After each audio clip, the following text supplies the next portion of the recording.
خام شما باشه خیلی رحمه بودی شما سه صفحه چه بردارم سه صفحه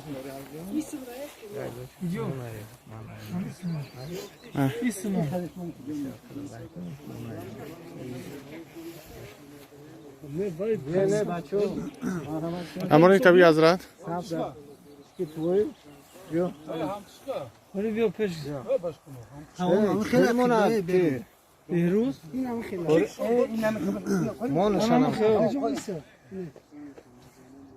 مسجد کجا کدام طرف نماز میخونن تمام اینا مسجد اینمی تمام همیشه ایمانش توغریه انشالله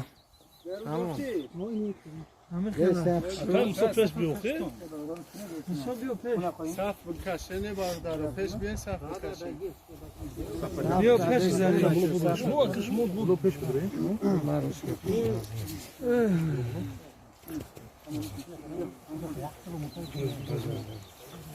سه صفحه چه بردارم سه صف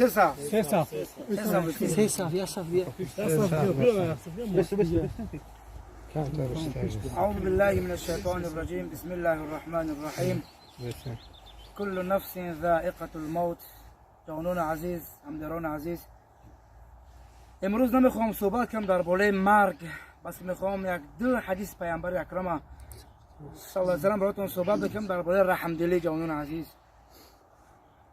امروز چقدر ما حتی نشد است که ما جوانان ما مردم نه فقط برای برادر مسلمان امروز نعوذ بالله روز آمده است که پدر با پسر رحم نمیکنه جوانان عزیز وقتی که پدر با پسر که رحم نکنه بعد الله مهربان این درد اندوه و غم ایری امت چه به بالا کنه یه حدیث صحیح را براتون شرح میکنم ان شاء الله بعد دعا میکنم که حدیث حضرت انس روایت میکنه که پیامبر اکرم صلی الله علیه و سلم میگه که والذی نفسی بیده لا یضع الله رحمتا الا علی رحم قسم به اون ذاتی که جان محمد در دست اوست الله مهربان رحم نمیکند به اون شخصایی که به اون انسانهایی که تا مادام در روی زمین به دیگر رحم نمیکنید جانان عزیز رحم بسیار چیزی مشقت است رحم بسیار چیزی است امروز اگر نظر کنیم این پسر 1 سال و 8 ماه نخواد که پدر بازار بی ضرب لت پسر خود در قتل برسونه جانان عزیز این با والله قسم میکرد نشانه قیامت است من ندا برامون جوانای میکنیم که امروز در بعض جاها ما جنازه میخونیم حتی امر معروف و نهی از منکرات در شبکه‌ها میمونن و در کامنت‌ها مینویسن بعضی نوجوان مردم مینویسن که ما ترسیده خواب هستیم همین جنازه ها در شبکه‌ها نپرتید چرا پیش از جنازه ها در شبکه‌ها بسیار توی حافظی میپرتافتن کنسر میپرتافتن چرا یادت نمیگفته که حافظی را بس کنه که الله غضبش بالا ما بیاید چرا امروز میگی جنازه ها نپرتید که ما خودمون ترسیده خواب هستیم در غم اندوه هستیم جنازه ها نپرتید انا میخوای خدا که دور شدن گرفتیم خدا هم میخوای عذاب بالای ما شما برادران میفروره ای جوان مرده که در ته کامنت‌ها مینویسه که امر معروف جنازه ها رو نپرتایید ای جوان مرده که میگوید که ما خمان در غم اندوه هستیم از الله شرم دارم مادامی که با موسیقی و با کنسل با فواحش تماشا میکردی یک بار نمینویسی که جوانا بس کنه فواحشم بس کنه موسیقی پرتانه که عذاب خدا برای ما شما بیا اینا بسای ما آمد امروز که جوان مرد پسر 1 سال و 8 ماه خودش را با آزار بزدن با قتل رسان آیا این برای ما شما ماتم نیست آیا برای ما شما این غضب خدا نیست که پیامبر اکرم چی میگه الراحمون یرحمکم الرحمن یرحموا من فی الارض یرحمکم من فی السماء ای جوانا پیامبر برای ما شما میگه رحم کنه در روی زمین با اون شخصا تا اینکه مادام از آسمان برای شما رحم کرده شود تا با والله قسم رحم اگر نمیکنه به دیگر امروز با یار برادر نه امروز ببینید که پدر با پسر خودش رحم نمیکنه وای به حال اون دیگه جوانا رحم که داشت جوانان عزیز با والله قسم وقتی سخن میکنم گیره مادرم میبینم مرا دلام نش میزنه این طفل بیگناه چی گناه داره که این پدر بیرحم زده است ای الله شرم داریم پیامبر اکرم میگه که والذی نفسی بیده لا يدخل الجنه الا رحیم داخل بهش نمیشود اون شخصیتی که رحم ندارد، اون شخصیتی که بی رحم است، در قلبش کبر و غرور دارم. مادامی که رحم نداریم با زن فرزند خود، چون ادعا میکنه که ما جنت میدارم. الله میگه وسعت رحمت علی کل شیء. الرحمت الله همه جا را احاطه کرده است. تو چرا رحمت نمیکنی؟ رحم به یکدیگر نمیکنیم جانان عزیز. تا مادامی اگر ما به یکدیگر رحم نکنیم، تا مادامی اگر ما به یکدیگر دوستی مهر و محبت نکنیم، این آفت الله از باره ما شما نمیگه جانان عزیز. ما با کدام زبان با شما صحبت بکنم؟ این برای یکایک ما و شما، این یک از نشانه قیامته که امروز با چشممون دیده استیم که جانان عزیز. ما با والله قسم برادران، امروز ما برایش یک قصه میکنم. الله مهربان در سوره عبسه بسیار با عظمت برای ما شما میفرماید که یوم یفر المرء من اخیه. الله قیامت در دنیا آورد. برادر نظر بکنه، الله قیامت در دنیا ما شما نشان داده. یک از میگه چخه؟ الله در سوره عبسه چی میگه؟ یوم یفر المرء من اخیه.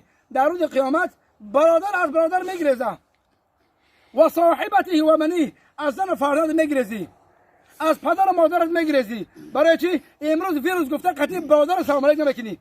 امروز ویروس گفته برادر نزدیک ادینا میگذره، در خانه کراتین گفته میگریزی. وای با والله قسم در جنازه اشتراک کردم، حتی پسر گفتم که در قبر بمان پدرتا، قطعیش خیر خوش که بوسه از پیشانش بگو پدر جان دیدار تا قیامت. با والله قسم از مرگ پدرش گریخت. آیا برای ما شما آفت نیست؟ آیا الله مهربان در دنیا برای ما شما نشان نیست؟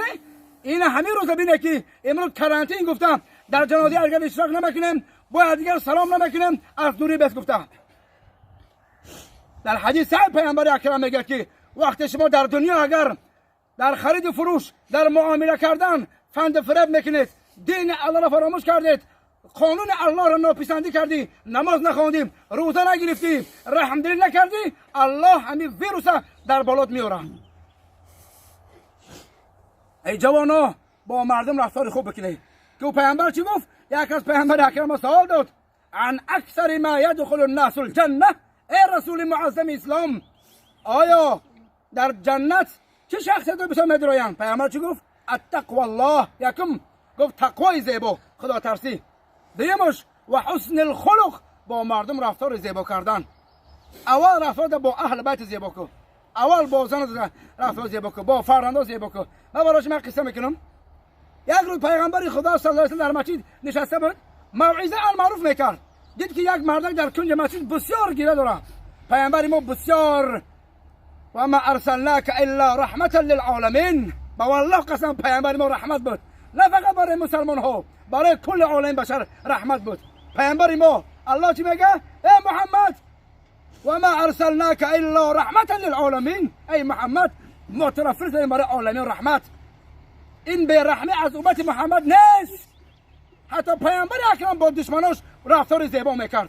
اکثر صحابه از رفتار کردار پیامبر اکرم صلی الله علیه و سلم ایمان آوردن.